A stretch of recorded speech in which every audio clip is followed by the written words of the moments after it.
نور في الظلمات أنسي في خلواتي يا سعدي وهنائي القرآن حياتي. Afin d'illustrer la prière de nuit, nous allons nous arrêter sur un épisode de la vie de l'imam Sufyan al-Thawri rahimahullah, un des grands tabi'in. Les tabi'in, c'est la génération qui ont connu les sahaba radiyallahu anhum. Ce sont les élèves des sahaba radiyallahu anhum. L'imam Sufyan al-Thawri rahimahullah avait décidé de changer de logement.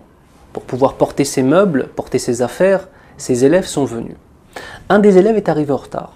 Lorsqu'il arriva et rentra dans le logement de l'imam Sufyan al-Thawri rahimahullah, il vit les meubles sortir. Donc, lorsqu'il rentra dans ce logement, il put voir finalement les traces de chaque meuble qu'il avait pu identifier en train de sortir, ou alors d'autres qu'il n'avait pas vu, mais il comprenait c'était quoi. Comme par exemple le fait de voir 4 trous dans la terre, parce que bien évidemment, le sol de la maison de l'imam Sufyan al-Thawri rahimahullah était en terre, donc cela creuse la terre. S'il voyait cela, il se disait c'était une table. S'il voyait cela, c'est un endroit où il s'asseyait souvent. S'il voyait autre chose, il disait que c'était un petit peu enfoncé dans la terre, c'est l'endroit où il dormait, etc., etc. Puis il vit un meuble, enfin, plus précisément les traces d'un meuble dont il ne comprenait pas la forme. C'était un meuble à 7 pieds. Donc 2 trous, 2 trous, 2 trous, et au centre, un troisième un peu plus gros, avec la terre, au niveau de ce pied un peu plus gros, la terre qui avait changé de couleur. Pour ceux qui ont déjà vécu dans des pays étrangers, et dont le sol de leur logement était fait de terre, ils savent qu'à force de renverser de l'eau sur le sol change de couleur. Ou bien alors, par exemple, l'endroit où on fait à manger à cet endroit-là, la terre change de couleur en raison de l'huile, des aliments, etc. Donc il n'arrivait pas à comprendre. Était-ce l'endroit où il faisait la cuisine? Était-ce l'endroit où il ne savait pas? Donc il demanda aux autres élèves, quel est le meuble qui était ici? Donc ce meuble si étrange, avec 6 pieds, avec un 7e, avec quelque chose qui a changé l'eau de la terre. Lorsqu'il a posé cette question, il y a eu, comment dirais-je, un vrai silence, avec une vraie remise en question des gens qui allaient lui répondre. Et les frères de lui répondre, Ya akhi, il n'y avait pas de meuble ici. Ici c'était la place où l'imam Sufyan al-Thawri rahimahullah fait qiyam al-layl, prie la nuit. Tellement il a prié dans son existence, Ya akhi al-Karim, pendant la nuit. Ses membres ont creusé le sol. Ses pieds, les 7 pieds, c'était ses 2 pieds, ses 2 genoux, ses 2 mains. Et le plus gros des pieds au milieu, c'était son front, Ya akhi. Et la terre qui avait changé de couleur, elle avait changé de couleur en raison de ses larmes qui ont changé la couleur du sol. Voilà c'est quoi la prière de la nuit. La prière de la nuit pendant le mois de Ramadan est un élément et un événement exceptionnel qui te permet de prendre des habitudes. Ce n'est pas simplement le fait de se lever la nuit et de cesser de se lever la nuit pendant tout le reste de l'année. La prière de nuit doit devenir une habitude. Et c'est un conseil que je vous donne et que je me donne à moi-même, bien évidemment. On se doit de retourner à une véritable spiritualité et à une véritable relation avec Allah subhanahu wa ta'ala. C'est une occasion à ne pas rater. Jabir radiallahu anhu a dit, j'ai entendu le prophète sallallahu alayhi wa sallam dire, il y a au cours de la nuit une heure spéciale.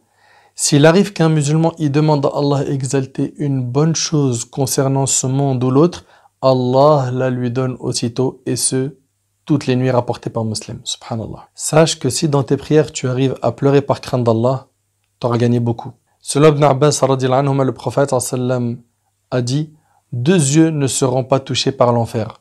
L'œil qui a pleuré par crainte d'Allah et l'œil qui a veillé pour Allah, rapporté par l'imam al-Tirmidhi. Et selon Abu Hurayra radiallahu anhu, le prophète sallam a dit, 7 personnes seront ombragées par l'ombre d'Allah le jour où il n'y aura d'ombre que la sienne. On connaît ce hadith. Parmi eux, un homme dont les yeux débordèrent de larmes à l'évocation d'Allah. Subhanallah. C'est rapporté par Bukhari Muslim. Si tu veux adoucir ton cœur et avoir beaucoup de récompenses, prie une partie de la nuit. Une fois que tu as fait 2 ou 3 prières, n'oublie pas de réveiller ton épouse, et toi, ma sœur, n'oublie pas de réveiller ton mari pour qu'il en fasse autant et pour gagner des bonnes actions. Prenons exemple sur cette femme parmi les pieux prédécesseurs qui épousa un de nos pieux prédécesseurs qui s'appelait Riyah. Riyah a voulu la tester pendant la nuit de noces. Alors, il est parti dormir. Elle le réveilla pour la prière nocturne, pour Qiyamul Layl. Il refusa de se lever. Il lui a dit non. Non. Elle attendit un moment, puis elle revint à la charge. Il l'ignora tout autant. Puis, elle fit une troisième tentative. Quand il refusa de se lever, elle lui a dit « Qui m'a trompé sur ton compte, ô Riyah ?» Allahu Akbar. Qui m'a trompé sur ton compte, ô Riyah? Hélas, certaines de nos sœurs disent à leur mari « Qui m'a trompé sur ton compte » lorsqu'elle voit qu'il n'est pas super riche, qu'il a perdu son emploi, qu'il n'avait pas une excellente situation. Qui m'a trompé sur ton compte? Pourquoi?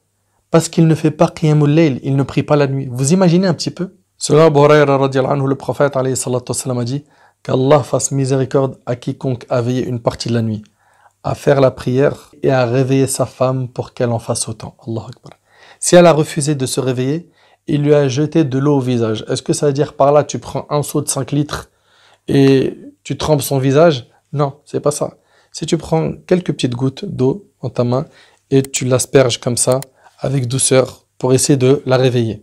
Bien sûr, c'est fait avec amour et pas avec haine. D'accord? Et qu'Allah fasse miséricorde à toute femme qui a veillé une partie de la nuit, à prier et à réveiller son mari. S'il a refusé de se réveiller, elle lui a jeté de l'eau au visage, rapporté par les musulmans. Donc de la même manière, elle lui asperge un petit peu son visage d'eau. Le prophète sallam disait à Abdullah ibn Amr ibn al-As radiyallahu anhuma, ne sois pas comme un tel qui priait la nuit et qui a arrêté. Et c'est rapporté par Bukhari et Muslim. Et il disait à Abdullah ibn Omar radiyallahu anhuma, quel homme bon que Abdullah, si du moins il priait une partie de la nuit. Depuis cette remarque, Abdullah radiyallahu anhuma ne dormait plus que peu dans la nuit. Et c'est dans Bukhari et Muslim.